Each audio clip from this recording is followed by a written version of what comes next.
Hey guys, it's Pastor Bruce. We've come to the end of the book of Romans. We're in chapter 16 today, and there are a lot of names in this chapter. It begins with a lady named Phoebe. It's believed she was the messenger who carried the letter to the Roman church. She was from a seaport not far from Corinth, which is where scholars believe Paul wrote this letter toward the end of his third missionary journey, not long before he headed on to Jerusalem. Paul then mentions Priscilla and Aquila. We had met them in the book of Acts. When we last saw them, they were in Ephesus, and this was the beginning of the third missionary journey.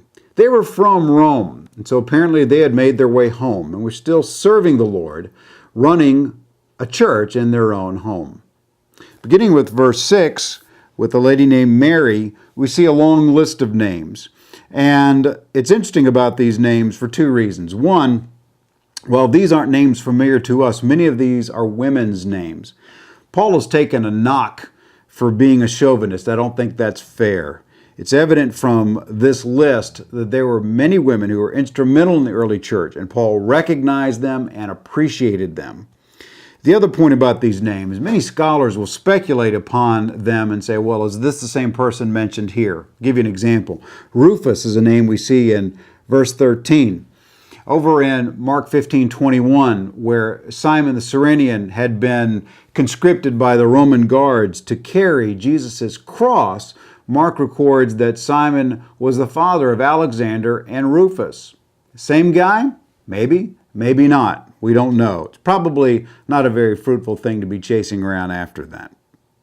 After the names, Paul then in verses 17 through 20 warns these believers that there are false teachers and that they're going to lead to divisions in the church and that they are self-motivated. So they need to avoid these teachers. They need to stay the course. They need to ignore them and let God deal with them. That is great instruction. If we will just not put fuel into the fire of false teachers, they will burn themselves out. God will take care of them. Then Paul sends greetings from his traveling companions, including young Timothy, who has been such a faithful companion all of these years. And then finally, to close the book, Paul gives this doxology, which ends in verse 27. To God alone wise, be glory through Jesus Christ forever. Amen. God bless you as you go.